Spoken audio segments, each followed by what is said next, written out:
Assalamualaikum warahmatullahi wabarakatuh. Bismillahirrahmanirrahim.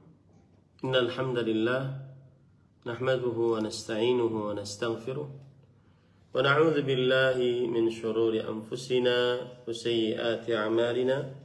Man yahdihillahu fala mudilla lahu wa man yudlil fala hadiya lahu.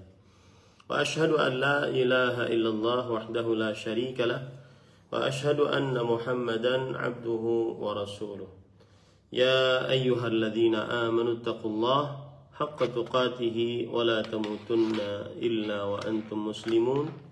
Ya ayyuhan nasu taqu rabbakumul ladzi khalaqakum min nafsin wahidah wa khalaqa minha zawjaha wa batha minhuma rijalan katsiran wa nisaa'a. واتقوا الله الذي تساءلون به والأرحام إن الله كان عليكم رقيبا. يا أيها الذين آمنوا اتقوا الله وقولوا قولا سديدا يصلح لكم أعمالكم ويغفر لكم ذنوبكم ومن يطع الله ورسوله فقد فاز فوزا عظيما. أما بعد فإن أصدق الحديث كتاب الله وأحسن الهدي هدي محمد صلى الله عليه وعلى آله وسلم وشر الأمور محدثاتها وكل محدثة بدعة وكل بدعة ضلالة وكل ضلالة في النار. Alhamdulillah, kita bersyukur pada Allah Subhanahu wa taala pada hari ini, hari Rabu pagi 19 Rabiul Akhir 1446 Hijriah, bertepatan dengan 23 Oktober 2024. Kita dimudahkan oleh Allah Subhanahu wa taala untuk duduk bersama mengkaji kembali kitab Fathul Majid Syarhu Kitab Tauhid yang ditulis oleh Fadilat Syekh Abdurrahman bin Hasan Al-Syekh rahimahullahu ta'ala.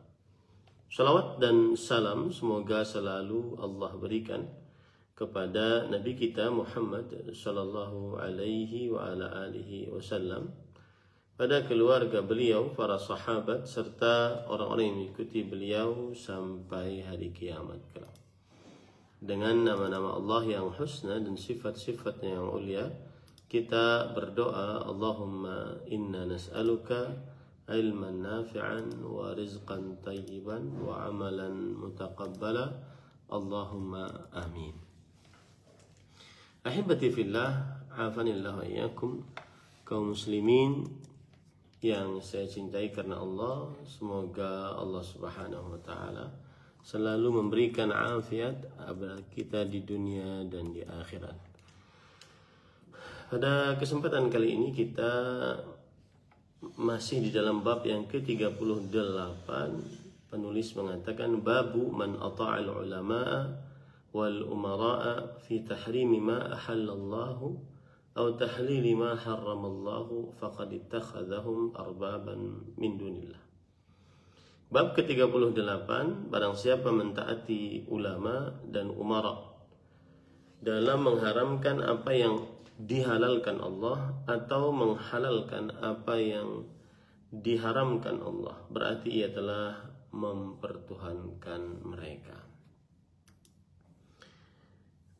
Pada kesempatan kali ini kita membahas dalil yang ketiga. Penulis mengatakan man Adi bin Hatim radhiyallahu an أنه سمع النبي صلى الله عليه وسلم يقرأ هذه الآية اتخذوا أحبارهم ورهبانهم أربابا من دون الله والمسيح ابن مريم وما أمروا إلا ليعبدوا إلها واحدا لا إله إلا هو سبحانه عما يشركون فقلت له إنا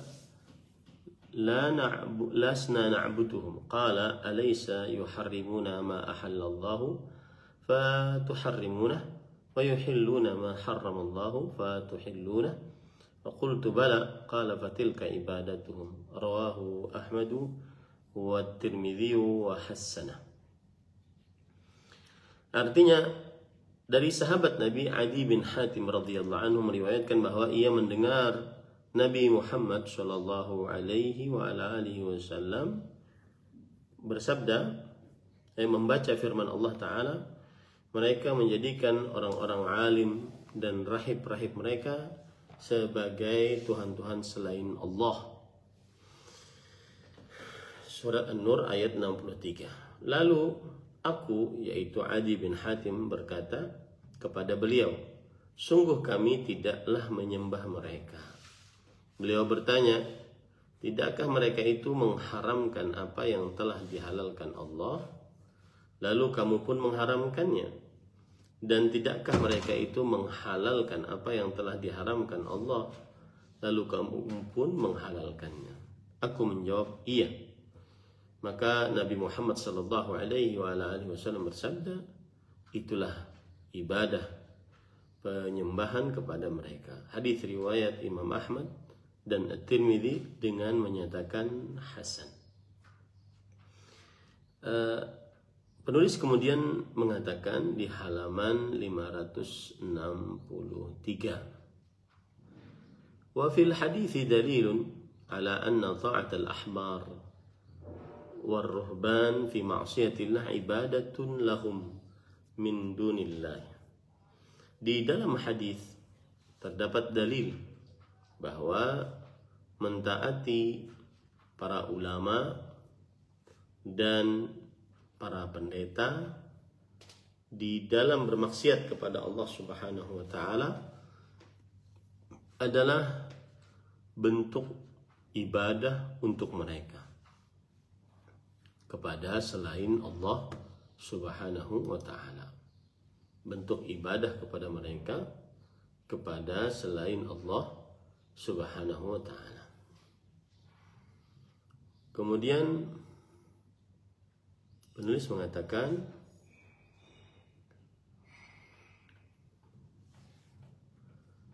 wa min asy-syirkil akbar alladzi la yaghfiruhu Allah, dan termasuk daripada syirik akbar yang tidak diampuni oleh Allah Subhanahu wa taala. Jadi mentaati para ulama ataupun mentaati para ahli ibadah dalam perihal bermaksiat kepada Allah, ini sama dengan beribadah kepada para ulama tersebut. Dan ini termasuk syirik akbar yang tidak diampuni oleh Allah Subhanahu wa taala. Liqaulihi ta'ala fi akhir al-ayah, wa ma umiru illa liya'budu ilaha wahida la ilaha illa huwa subhanahu amma yusyrikun. Hal ini berdasarkan firman Allah Subhanahu wa taala di akhir ayat, dan tidaklah mereka diperintahkan kecuali supaya mereka beribadah kepada Allah, Tuhan yang satu. Tidak ada ilah yang berhak diibadahi kecuali Dia, Maha Suci Allah, dari apa yang mereka syirikan. Ayat ini memberikan pelajaran kepada kita bahwa salah satu makna beribadah adalah taat, dan tidak boleh taat kecuali hanya kepada Allah Subhanahu wa ta'ala. Tidak boleh taat kecuali hanya kepada Allah Subhanahu wa ta'ala. Wa nadhiru dhalika qawluhu ta'ala, wa la ta'kulu mimma lam yudhkar ismullahi alayhi wa innahu lafisq wa inna asyayatina la yuhuna ila awliyaihim liyujadilukum fa in ata'tumuhum innakum la musyrikun. Dan permisalan akan hal ini adalah yaitu firman Allah Subhanahu wa taala yang artinya, dan janganlah kalian makan dari apa yang tidak disebut nama Allah atasnya. Sesungguhnya itu adalah benar-benar sebuah kefasikan. Dan sesungguhnya para syaitan memberikan bisikan kepada pengikut-pengikut mereka supaya mereka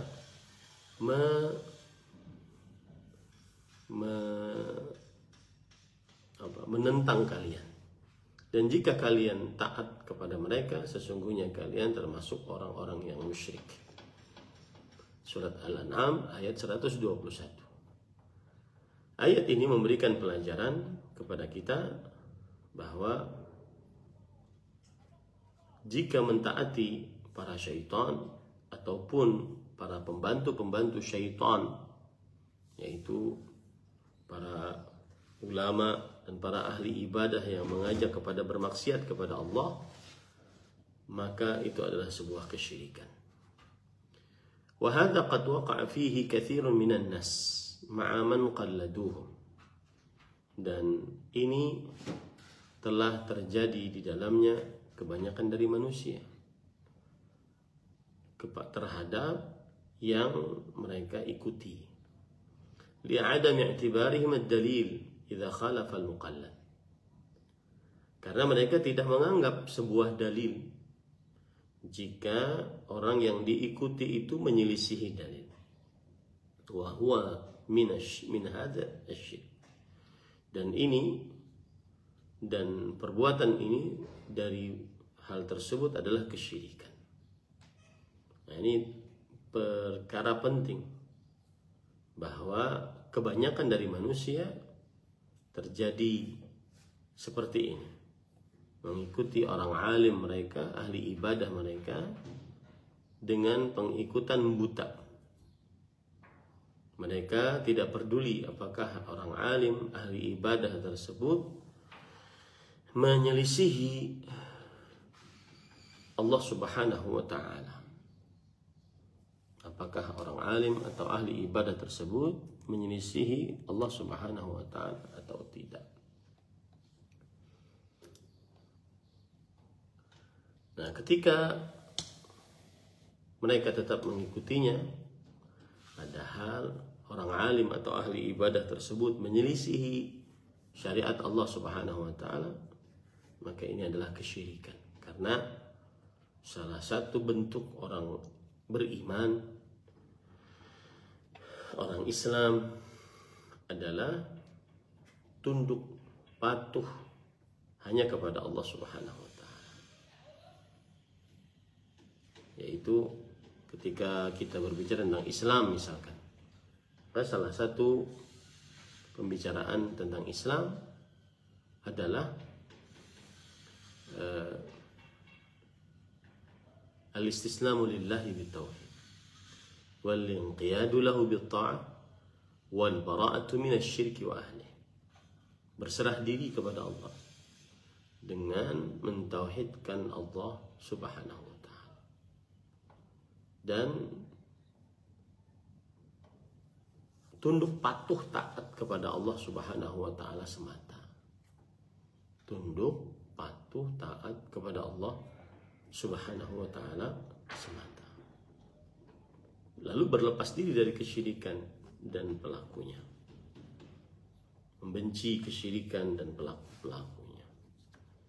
Nah, apabila ada orang taat kepada selain Allah di dalam perihal mentaati dalam perihal menyelisih syariat Allah Subhanahu wa ta'ala, maka ini telah melakukan ketaatan ibadah kepada selain Allah, dan ini adalah kesyirikan akbar.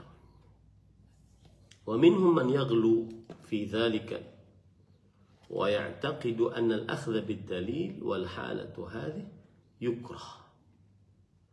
Dan dari mereka ada yang terlalu berlebih-lebihan dalam hal tersebut dan meyakini bahwa mengambil dalil dalam keadaan demikian, yaitu menyelisihi para ulama ataupun para ahli ibadah, ini adalah dimakruhkan. Ini lebih parah. Ini menunjukkan bahwa sebagian orang lebih mendahulukan perkataan para ulama dibandingkan syariat Allah Subhanahu wa ta'ala.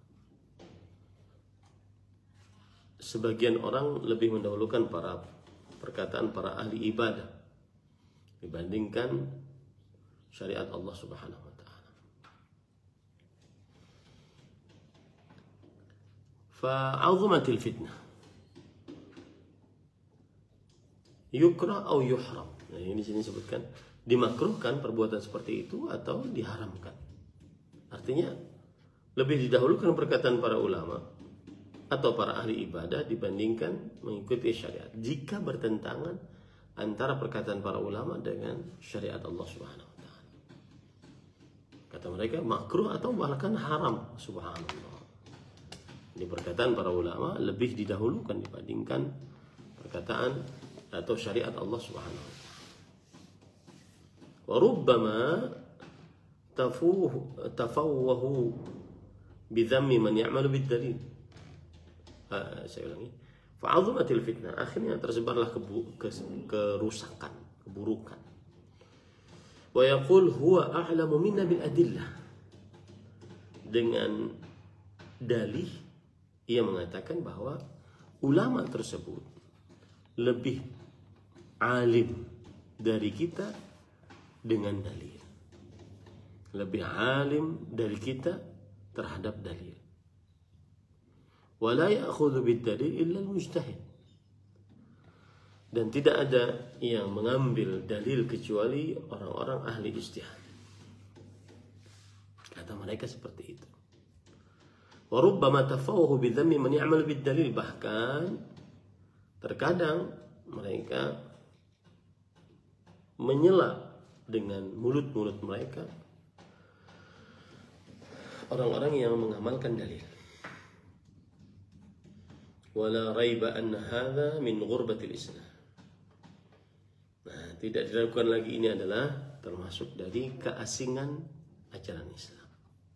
Kama qala syekhuna rahimahullah fil masail. Sebagaimana yang diucapkan oleh syekh kita di dalam permasalahan-permasalahan. Fataghayyaratil ahwal. Maka berubahlah keadaan-keadaan. Wa alat ila hadhil ghayah. Sampai kepada puncaknya seperti ini. Wasarat indal akthar ibadatul rahman hiya afdalul a'mal. Maka menurut sebagian besar orang, beribadah kepada para ulama adalah amalan yang paling afdal. Yusammunaha wilayah. Dan mereka menganggap ini adalah sebagai wilayah. Maksudnya adalah orang tersebut wali. Ya. Wa ibadatul ahbar hiya al-ilm wal fiqh. Dan beribadah kepada ahli ilmu adalah ilmu dan fikih. Thumma taghayyaratil hal ila an ubida man laysa minas salihin. Sampai akhirnya berubah keadaan kepada seorang yang bukan dari orang-orang saleh diibadahi. Wa ubida bil ma'na tsani man huwa minal jahilin. Nah, akhirnya diibadahi dengan makna yang kedua, yaitu seorang yang dianggap sebagai orang-orang yang jahil. Jadi semakin merusak dia.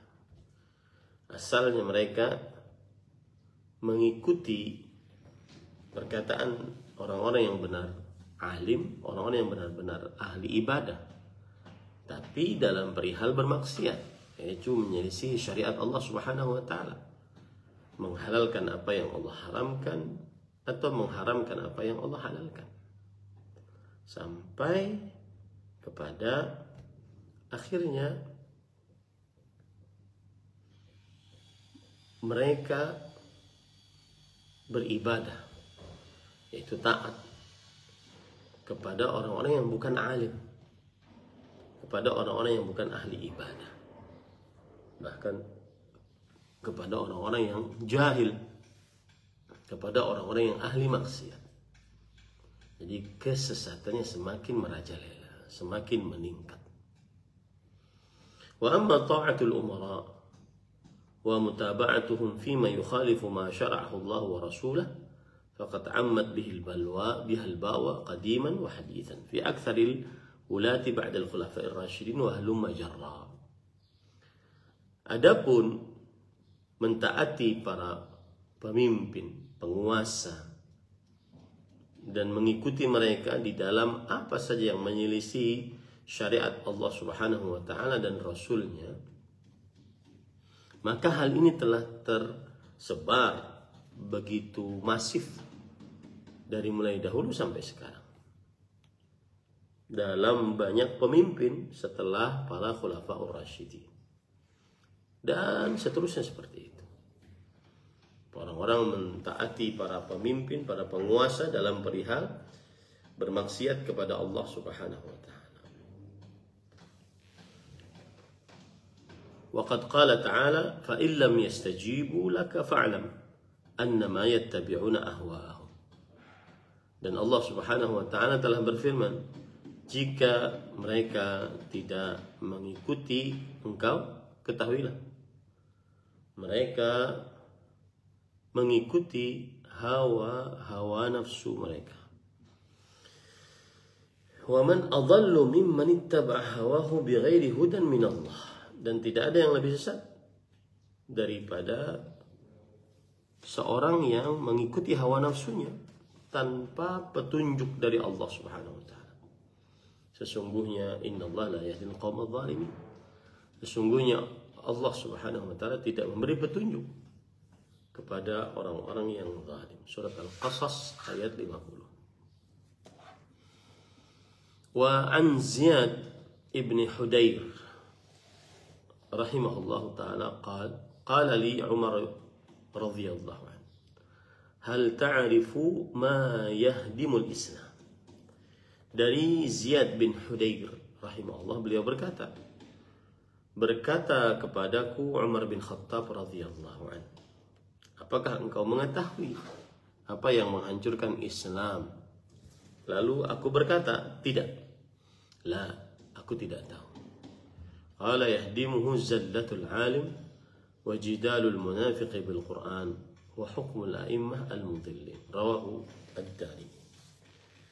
Yang menghancurkannya adalah ketergelinciran seorang alim dan jidalul munafiq bil Quran, pertengkaran seorang munafik dengan Al-Quran.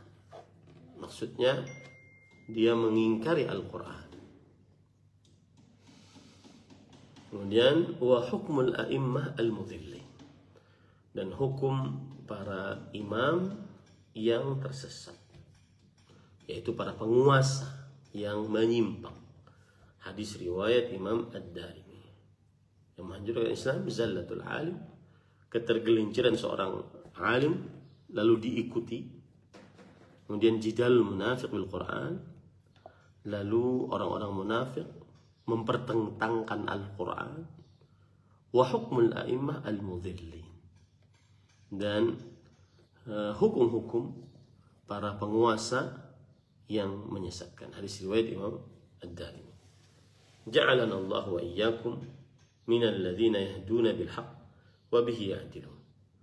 Semoga Allah Subhanahu wa taala menjadikan kita semuanya termasuk orang-orang yang mengambil petunjuk dengan kebenaran dan berbuat adil dengan kebenaran tersebut.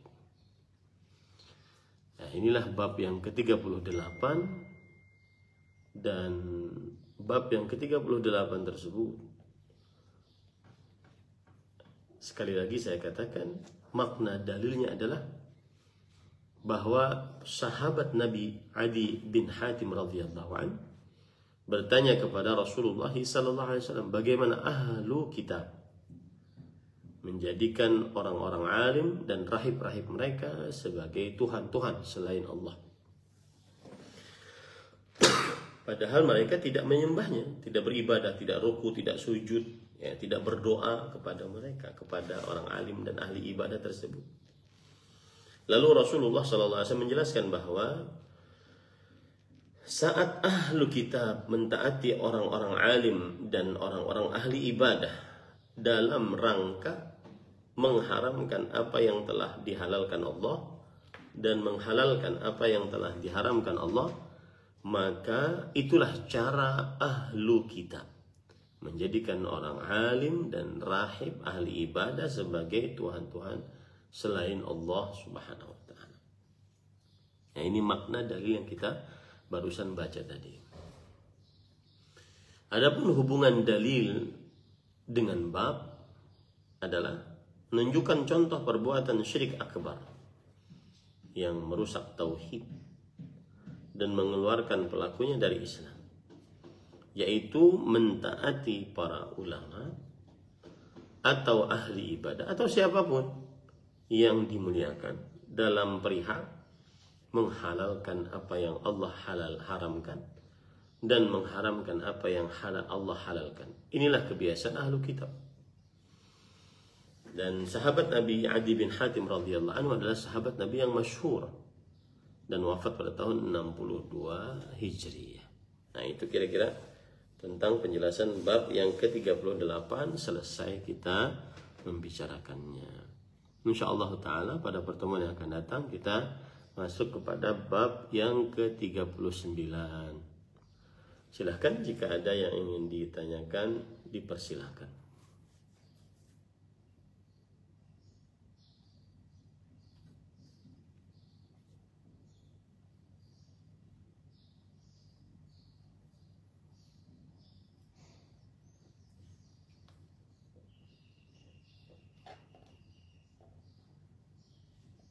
Taib.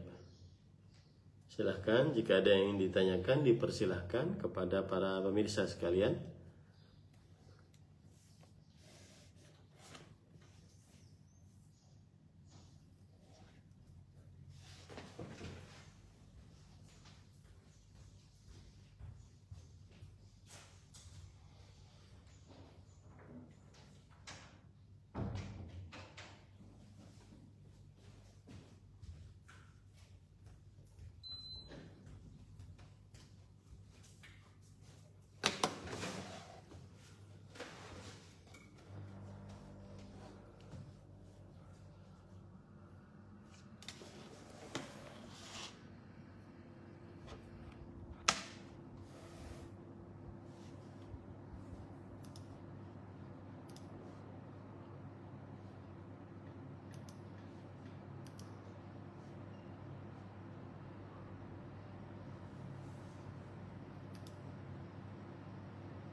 Bismillah, walhamdulillah, wassalatu wassalamu ala rasulillah wa ala alihi wa ashabihi wa man wala amma ba'd.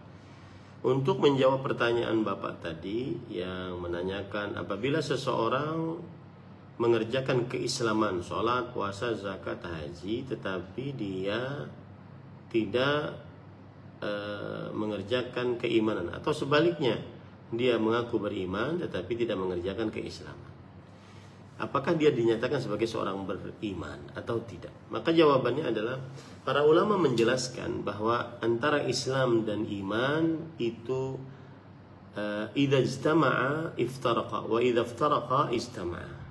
Yang artinya kata Islam dan kata iman apabila berkumpul dalam satu kalimat, maka Islam adalah rukun Islam dan iman adalah rukun iman. Berarti beda isi kalau seandainya dikumpulkan dalam satu kata.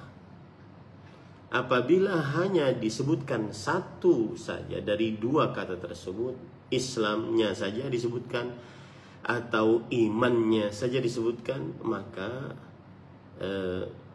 yang dimaksud adalah kedua-duanya.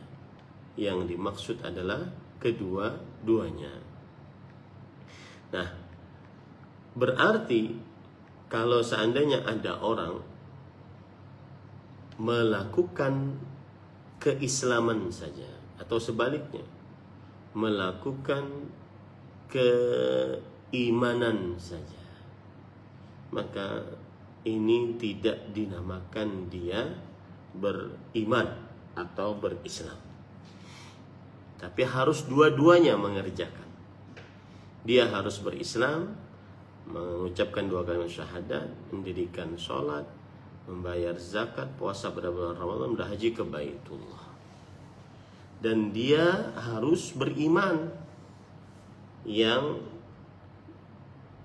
dimiliki dari keimanan secara mendasar, yaitu mengimani bahwa Allah Subhanahu wa ta'ala satu-satunya yang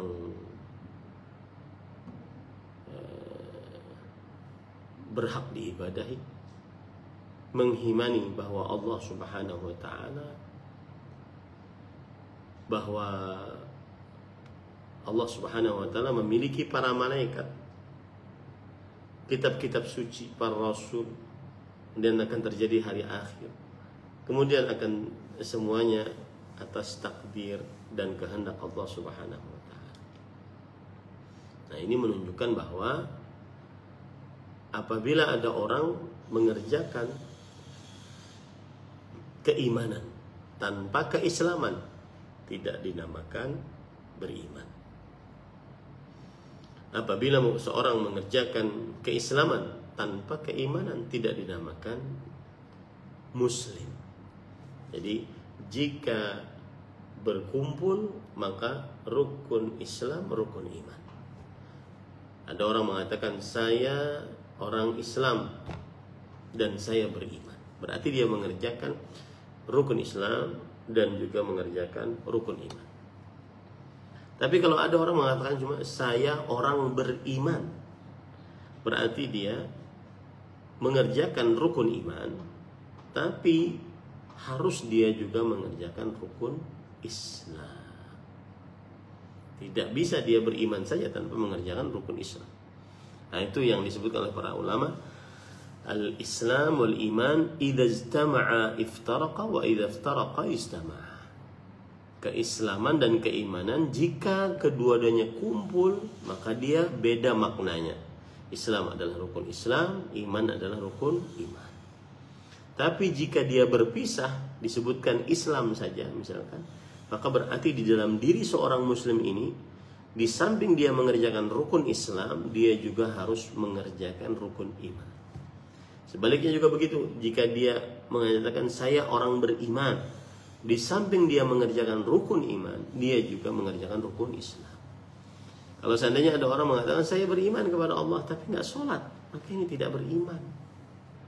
Ya, ini tidak beriman kepada Allah Subhanahu wa ta'ala. Kenapa? Karena orang tersebut jika mengatakan beriman, maka semestinya dia taat kepada Allah Subhanahu wa ta'ala dalam hal-hal yang wajib. Demikian, wallahu a'lam.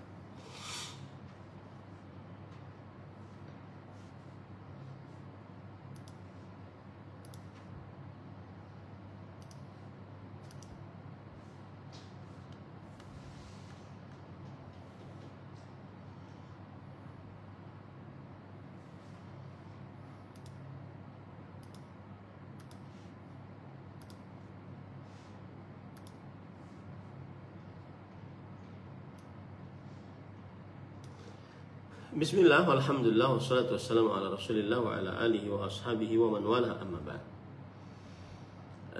Belajar ilmu agama Islam tujuannya adalah agar beribadah yang baik dan benar kepada Allah Subhanahu wa ta'ala.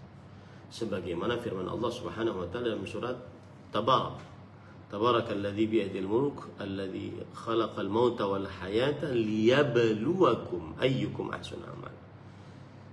Dialah Allah yang telah menciptakan kehidupan dan kematian agar supaya Allah menguji kalian siapa di antara kalian yang paling baik amal. Maka menuntut ilmu di sini tujuannya adalah untuk beramal. Sebagaimana juga hadis Rasul sallallahu alaihi wasallam yang berbunyi, "Man yuridillahu bihi khairan yufaqihu fid din."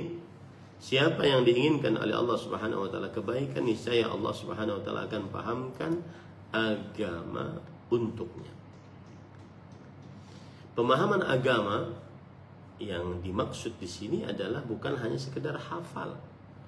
Akan tetapi pemahaman agama yang dimaksud di sini adalah hafal kemudian setelah itu mengamalkannya. Sebagaimana perkataan Imam Al-Qayyim rahimahullah, "Hadza in urida bihi al-fiqh al-mustalzim lil amal." Ini semuanya adalah jika yang diinginkan yaitu fikih yang mengkonsekuensikan amal. Fikih yang mengkonsekuensikan amal. Adapun hanya sekedar hafal, hanya sekedar bisa, maka ini tidak dikatakan sebagai seorang yang diinginkan kebaikan oleh Allah Subhanahu wa taala. Wallahu a'lam.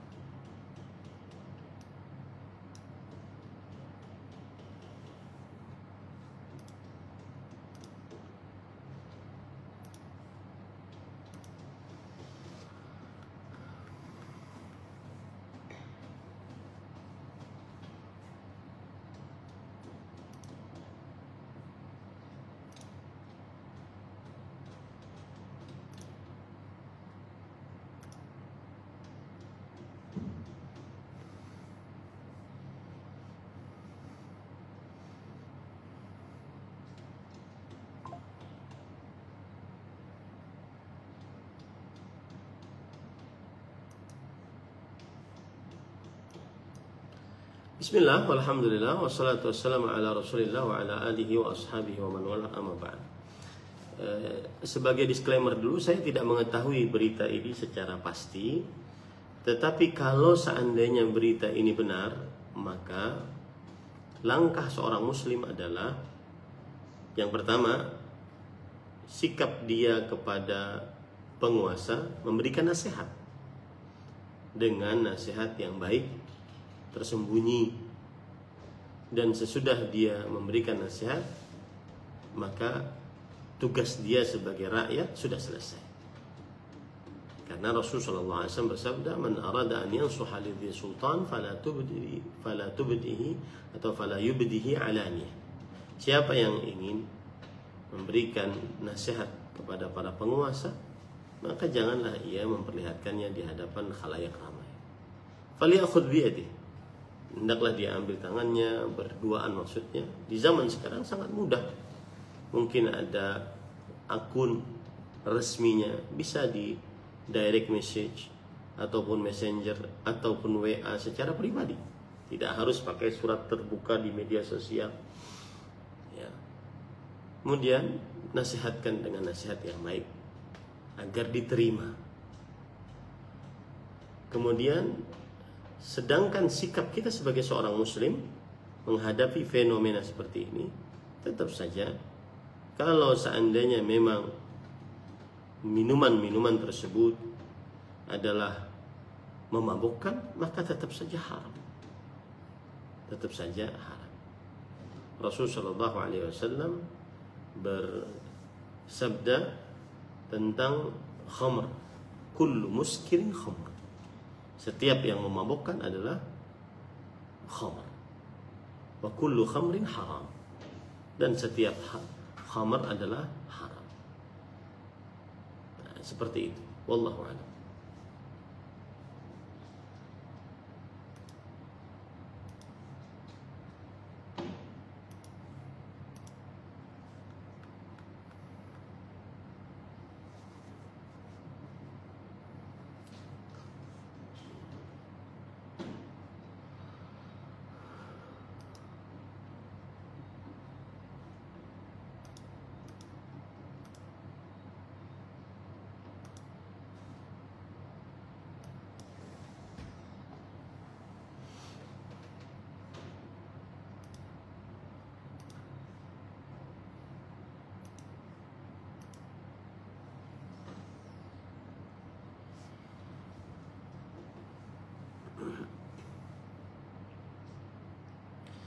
Bismillah, walhamdulillah, wassalatu wassalamu ala rasulillah wa ala alihi wa ashabihi wa man wala amma ba'd.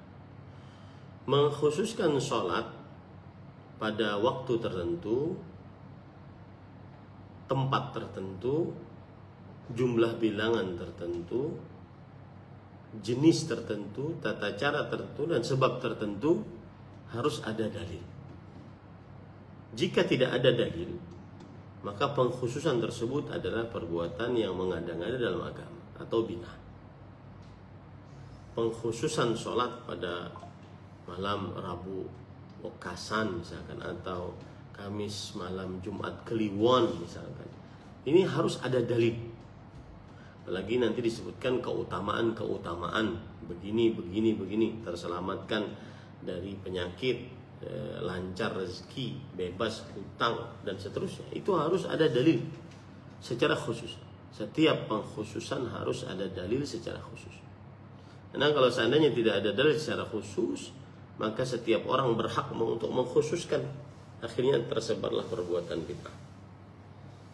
Kemudian adapun memberikan sesaji kepada selain Allah Subhanahu wa taala, maka ini adalah kesyirikan akbar.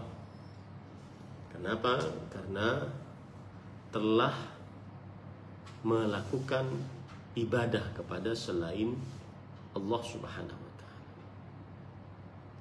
Nah, sesaji adalah bentuk daripada beribadah kepada Allah, bentuk daripada ibadah. Maka tidak boleh diberikan kecuali hanya kepada Allah Subhanahu wa taala. Wallahu a'lam.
Bismillah, walhamdulillah, wassalatu wassalamu ala rasulillah wa ala alihi wa ashabihi wa man wala amma ba'd.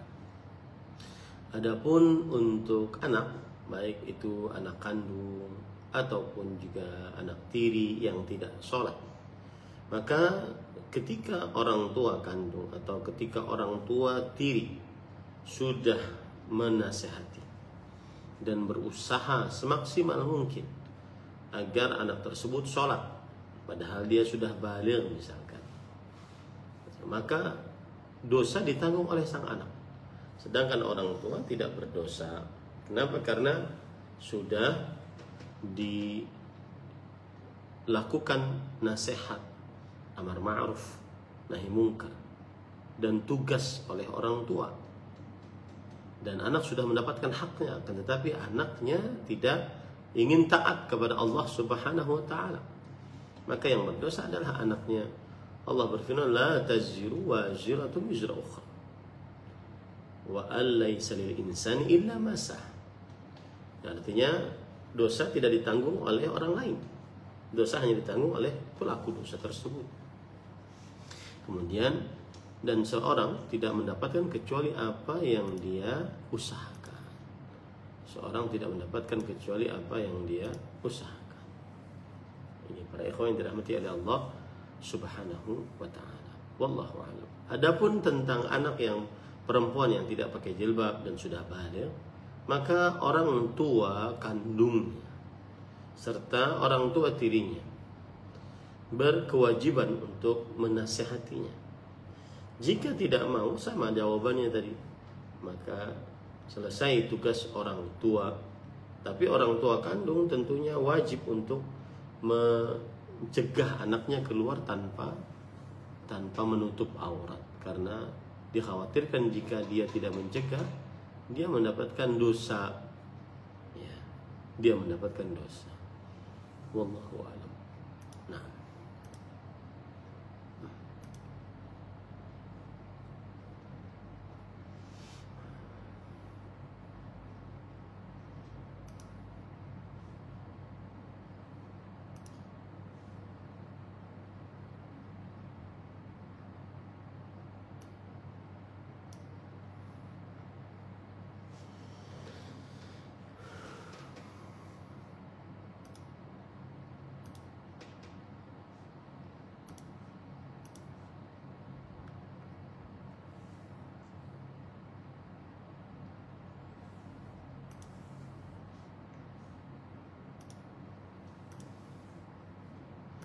bismillah, walhamdulillah, wassalatu wassalamu ala rasulillah wa ala alihi wa ashabihi wa man walah, amma ba'd. Orang tua tugasnya adalah berdoa. Anak tugasnya adalah berdoa kepada Allah agar sang anak, agar orang tua mendapatkan ampunan dari Allah Subhanahu wa taala. Rabbana ighfirli wa liwalidayya wa lil mu'minina yawma yaqumul hisab. Wahai Rabb kami, ampunilah dosa-dosa kami dan kedua orang tua kami dan seluruh orang-orang beriman pada hari dibangkitkannya hisab. Kemudian apabila sanggup, maka sang anak memberikan nasihat kepada orang tua sehingga orang tua berhenti untuk melakukan hal-hal yang maksiat, baik itu bertentangan dengan akidah Islam ataupun tidak mengerjakan ibadah ataupun bertentangan dengan adab dan akhlak Islam. Maka sang anak menasihatinya. Tapi ingat, hidayah di tangan Allah Subhanahu wa taala. Tidak bisa seseorang memberikan petunjuk kecuali dengan karunia dari Allah. Innaka la tahdi man ahbabt walakin Allah yahdi man yasha. Sesungguhnya engkau tidak bisa memberi petunjuk kepada siapa yang engkau kehendaki, akan tetapi Allah Subhanahu wa taala memberi petunjuk kepada yang dikehendaki. Maka tugas kita adalah berdoa kepada Allah agar orang tua kita diberi petunjuk, kemudian mendakwahinya, kemudian jika sudah meninggal, tugas kita adalah mendoakannya. Kecuali orang-orang kafir atau musyrik yang benar-benar dia mati di atas kekufuran atau kesyirikan, maka tidak boleh kita untuk mendoakannya. Allah Subhanahu wa taala berfirman, "Ma kana lin-nabiy wal ladzina amanu an yastaghfiru lil musyrikin walau kanu uli qurba min ba'di ma tabayyana lahum annahum ashabul jahim." Tidak pantas untuk nabi dan orang-orang beriman untuk memintakan maghfirah kepada Allah Subhanahu wa taala meskipun mereka adalah para kerabat, setelah jelas kepada mereka bahwa mereka adalah penghuni neraka jahanam. Maka pada saat itu tugas dia adalah memperbaiki diri. Adapun orang tua, maka Allah Subhanahu wa taala yang berkehendak. Wallahu a'lam.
Bismillah, walhamdulillah, wassalatu wassalamu ala rasulillah wa ala alihi wa ashabihi wa man walah, amma ba'd. Segala sesuatu yang ada di atas muka bumi ini adalah halal bagi manusia, kecuali yang diharamkan oleh Allah Subhanahu wa ta'ala. Hal ini sebagaimana firman Allah Subhanahu wa ta'ala di dalam Al-Quran, yaitu huwa alladzi khalaqa lakum ma fil ardi jami'an. Dialah Allah yang telah menciptakan bagi kalian apa saja yang ada di atas muka bumi ini seluruhnya. Surah Al-Baqarah ayat 29. Allah Subhanahu wa ta'ala juga berfirman, wa sakhkhara lakum ma fis samawati wa ma fil ardi jami'an minhu.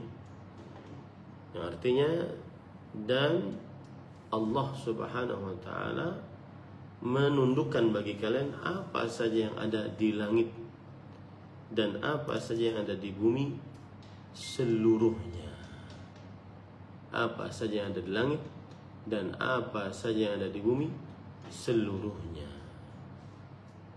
Ini pada ikhwan yang dirahmati oleh Allah Subhanahu wa ta'ala. Kemudian Allah berfirman juga dalam surat Al-A'raf ayat 32. Qul man harrama zinatallah allati akhraja li'ibadi wat thayyibati minar rizq. Katakanlah wahai Muhammad, siapakah? Maksudnya tidak ada yang mengharamkan perhiasan yang Allah Subhanahu wa ta'ala telah keluarkan untuk hamba-hambanya, dan juga hal-hal yang baik dari rezeki, dari makanan. Qul hiya lil ladzina amanu fil hayatid dunya khalisatan yaumil qiyamah. Katakanlah, itu semua untuk orang-orang yang beriman di kehidupan dunia dan khusus juga di kehidupan akhirat. Surat Al-A'raf ayat 32. Oleh sebab itu, kita tidak bisa menghitung yang halal berbeda dengan yang haram. Oleh karena itu, berkaitan dengan pertanyaan tadi, tidak diperbolehkan untuk mengharamkan sesuatu yang dihalalkan oleh Allah Subhanahu wa ta'ala. Nah, sekarang yang melakukan seperti itu, apakah dia dalam tahap pengharaman, meyakini keharaman saat dalam proses beribadah tersebut memakan hal-hal yang bernyawa? Kalau meyakini keharaman, tidak boleh. Karena ini berarti mengharamkan apa yang Allah halalkan. Dan itu berarti perbuatan bid'ah, dan bisa naik menjadi syirik akbar. Kenapa? Karena tadi yang kita katakan, mentaati para ulama dalam perihal menghalalkan apa yang Allah haramkan atau mengharamkan apa yang Allah halalkan. Nah, seperti itu. Wallahu a'lam. Nah,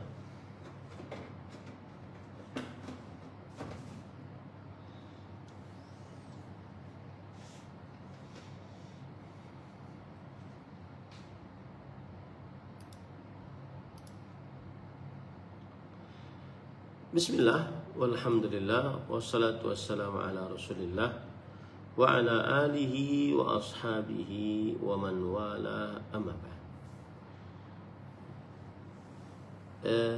Di zaman sekarang ini, yang zaman penuh dengan ujian, baik itu ujian syahwat ataupun syubhat, maka salah satu yang harus kita lakukan adalah, yaitu hendaknya kita senantiasa berilmu, kemudian setelahnya beramal. Berilmu, kemudian setelahnya beramal. Ya. Karena ilmu dan amal yang bisa menjaga seseorang dari syubhat dan syahwat.